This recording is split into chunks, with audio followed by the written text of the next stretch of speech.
और इस वक्त हमारे साथ समाजवादी पार्टी के विधायक अब्दुल्ला आजम मेरे साथ सीधे रामपुर से जुड़ चुके हैं और उनसे बात करते हैं। अब्दुल्ला, मेरा आपसे पहला सवाल यह है कि अब से कुछ देर पहले तक आप लगातार बैठक कर रहे थे, आखिर आगे को लेकर क्या योजना है? क्या आप सड़कों पर उतरेंगे? क्योंकि जिस तरह से 2 नए केस दर्ज हुए हैं और आज आपने प्रशासन, पुलिस प्रशासन से भी मुलाकात की, वहां पर किस तरह का आश्वासन मिला?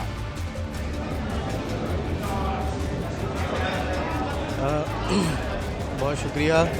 आपको याद होगा, आपके साथ एक प्रोग्राम किया था जी इलेक्शन के दौर में।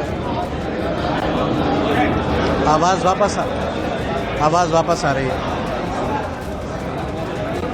जी। हम आपको साफ तौर पर सुन रहे हैं। हालांकि मैं अपनी टेक्निकल टीम से कहूंगा कि अगर जो तकनीकी कोई समस्या है इसको दूर करें, लेकिन हम आपको साफ तौर पर सुन रहे हैं, हमारे तमाम दर्शक भी। जी। तो हमारे ऊपर पिछले 3 साल पहले आजम खान साहब के ऊपर और यहाँ के तमाम लोगों के ऊपर ये मुकदमे दर्ज किए गए, जिसमें भैंस चोरी, बकरी चोरी, मुर्गी चोरी, पायल चोरी, गले से 16,600 रुपये चुराने का मुकदमा दर्ज किया गया। इन मुकदमों की सच्चाई आपको भी मालूम है, मुझे भी मालूम है इस बारे में, क्योंकि ये चीज़ें अदालत में अभी चल रही हैं।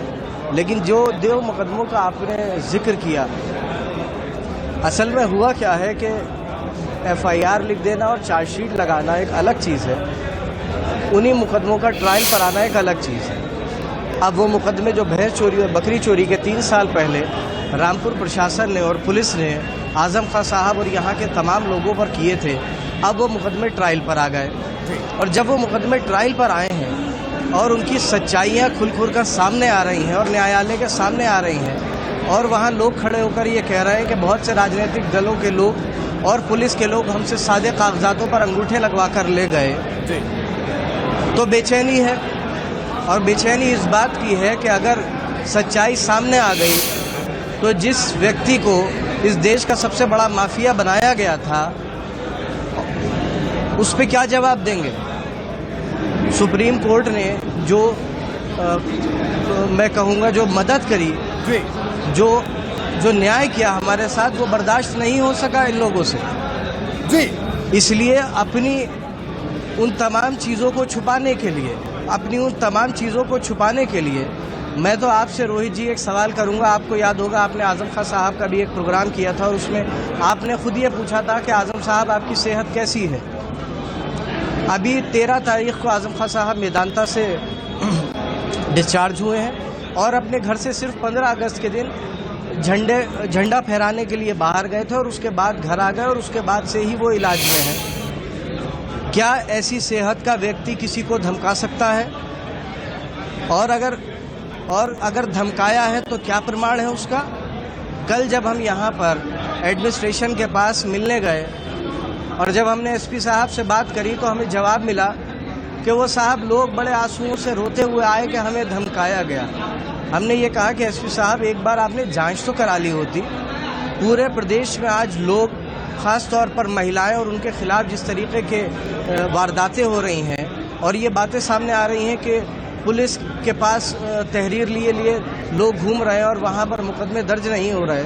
यहाँ पर आपने बिना किसी जांच के एक व्यक्ति के ऊपर जो बीमार है, घर में है, 10 बार का विधायक है, 2 बार का सांसद रहा है, आपने बिना किसी जांच का आपने मुकदमा दर्ज कर दिया जी। तो अब्दुल्ला, मैं आपको माफी के साथ रोकूंगा। मेरा आपसे एक बार फिर से, हालांकि मैं ये सवाल करने ही वाला था आपसे, मैं एक बार फिर पूछना चाहूंगा कि आजम खान साहब की तबीयत कैसी है? अब पहला सवाल मेरा ये, और रामपुर पुलिस का कहना है कि अगर हमारे पास कोई आ गया, कोई धमकाने का आरोप लगाने, तो साहब हम तो मुकदमा दर्ज करेंगे, कार्रवाई करेंगे। ये हमने जब पुलिस से आज हमने भी सवाल किया, तो मैं उनकी पहले सेहत के बारे में आपसे जरूर एक बार फिर सवाल करूंगा। अभी सेहत कैसी है उनकी? क्योंकि जो आरोप लगे हैं, जो धाराएं लगी हैं, वो आपने देखा किस तरह की धाराएं लगी। मैं रोहित जी आपको बताऊं, आजम खान साहब जेल में करीबन 5 महीने एडमिट रहे, आपको मालूम है जी। उसके बाद जेल से आने के बाद गंगाराम में एडमिट रहे और अभी करीबन 1 हफ्ता भी नहीं गुजरा है वो मेदांता से डिस्चार्ज हुए हैं। नंबर 1। नंबर 2, आप रामपुर की पुलिस से क्या उम्मीद करते हैं? जो लोग भैंस चोरी और बकरी चोरी के मुकदमे दर्ज करते हैं, जो लोग भैंस चोरी, बकरी चोरी, शराब की बोतल चोरी, पायल चोरी के मुकदमे दर्ज कर सकते हैं, आप उनसे न्याय की क्या उम्मीद करते हैं? आप उनसे क्या उम्मीद करते हैं कि वो आपको न्याय देंगे? लेकिन जो तरीका 3 साल पहले इख्तियार किया गया था, जिस तरीके से लोगों को 3 साल पहले इस पूरे ज़िले को मुल्जिम बनाया गया था, अब ये पूरा ज़िला, ये प्रदेश अब उस तरीके से मुल्जिम बनने को तैयार नहीं है। और ये तय कर लिया है, और हमने आज मीटिंग बुलाई थी, तमाम ज़िले के ज़िम्मेदार लोगों को बुलाया था कि 4 दिन के अंदर पुलिस इसकी जांच करे, तथ्य सामने लाए या फिर एफआईआर लगाए।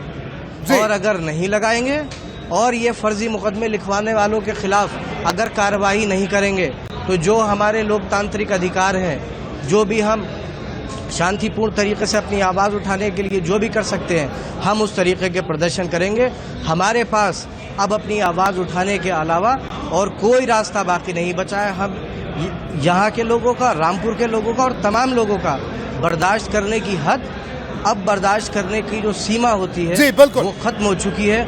और अब हम और लोगों को ना मुल्जिम बनवा सकते हैं और ना भी इस तमाशे का और हिस्सा बन सकते हैं। बिल्कुल। अब्दुल्ला आजम, मेरा आपसे एक आखिरी सवाल है, तो कुल मिला के ये माना जाए कि 4 दिन का अल्टीमेटम है, प्रशासन जांच करे। अब्दुल्ला साफ तौर पर 4 दिन का अल्टीमेटम पुलिस प्रशासन को दे रहे हैं, ये माना जाए? नहीं, हम कोई अल्टीमेटम नहीं दे रहे। हम ये कह रहे हैं कि आप 4 दिन में, अगर आपने किसके ऊपर इल्ज़ाम लगाया, एक उसमें मुकदमे में नाम लिख दिया है अजहर अहमद खां साहब का, जो जेल में बंद है, कि उन्हें आकर धमकाया। आजम खां साहब, जिनकी सेहत आपसे छुपी हुई नहीं है उन पर, और आपने 11-12 अज्ञात लिख दिए। आप शहर में से किसी भी शरीफ आदमी को उठा लेंगे और उठाकर उस अज्ञात में दिखा देंगे। जो इस वक्त थानों में लूट का हाल चल रहा है, वो किससे छुपा हुआ है? और रामपुर में तो आप आकर देखिए, थानों की दुकानें खुली हुई हैं। आप शरीफों को कितना और जलील करेंगे? आप शरीफों को और कितना जेलों में भरेंगे? आप कितना और सताएंगे? आपने कानून का मजाक बनाकर रख दिया। आप अगर कोई अपने बयान दे रहा है आकर कोर्ट में, मैं तो आपसे रोहित जी एक बात कह रहा हूँ, आप मेरी बात को बहुत सीरियसली सुनिएगा और समाज के सामने रखिएगा। अगर कोई व्यक्ति आकर कोर्ट में अपना बयान दे रहा है और प्रशासन उसके घर पर पुलिस भेजकर उससे ये तहरीर दिलवा रहा है कि तुम ये कहो कि तुम्हारे साथ तुम्हें धमकाया जा रहा है, तो इसका ये मतलब है कि आप एक फ्री और फेयर ट्रायल, जो एक कॉन्स्टिट्यूशनल अधिकार है हर आदमी का, आप उसको ख़त्म कर रहे हैं। आप जुडिशल सिस्टम को ख़त्म कर रहे हैं। पुलिस ये चाह रही है कि जुडिशरी उसके हिसाब से चले, जुडिशियल प्रोसीजर उसके हिसाब से चले। अगर आप जुडिशरी ख़त्म कर देंगे तो पुलिस और तमाम चीज़ें, एजेंसियां बेलगाम हो जाएंगी। अगर अदालतों के अधिकार खत्म कर दिए जाएंगे तो पुलिस बेलगाम हो जाएगी। फिर तो पुलिस का वर्जन ही सच हो जाएगा। बिल्कुल, बिल्कुल खत्म हो जाएगा। जी बिल्कुल अब्दुल्ला, यही हमारी भी कोशिश है कि आपकी आवाज बना देगी और हर बेगुनाह जेलों के पीछे होगा। जी, जो आप बुनियादी सवाल उठा रहे हैं वो सवाल जनता के सामने जरूर आए, यही हमारी कोशिश थी।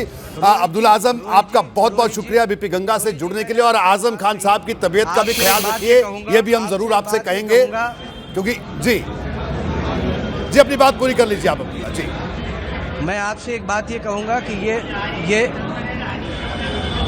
अगर कोई ये सोचता है कि आज ये मेरे साथ हो रहा है, आजम खान साहब के साथ हो रहा है, अगर पड़ोसी ये सोचेगा कि अभी मेरे पड़ोसी के साथ ये हो रहा है और मैं इससे बचा हुआ हूँ, तो उसकी गलतफहमी है। अगर गलत के खिलाफ आवाज़ नहीं उठाएंगे तो जो दरवाजे, जो नाइंसाफियाँ आज हमारे साथ हो रही हैं, वो ही आग कल उनके घर भी पहुँचेगी। लोगों को इस पर इकट्ठा होना पड़ेगा जी, राजनीतिक दलों को इस पर इकट्ठा होना पड़ेगा। बिल्कुल। तो अब्दुल्ला आजम, आप ये अपील कर रहे हैं कि तमाम सियासी दलों को इस तरह की जो स्थितियां सामने आई हैं, ऐसे वक्त में एक साथ आना चाहिए इन तमाम स्थितियों परिस्थितियों से लड़ने के लिए। अब्दुल्ला आजम, आपका बहुत बहुत शुक्रिया बीपी गंगा से बात करने के लिए। और एक बार फिर से मैंने जो जिक्र किया कि आप आजम खान साहब की सेहत का भी ख्याल रखें और अपनी भी, लेकिन बड़ा सवाल यह है कि जो 4 दिन की बात अब्दुल्ला आजम ने कही, उन्होंने कहा कि 4 दिन के भीतर प्रशासन इस पूरे मामले की जांच करवाए, और वो बार बार ये कह रहे हैं कि तमाम तरह के जो आरोप लगाए गए हैं, मुकदमा दर्ज किया गया है, ये फर्जी है।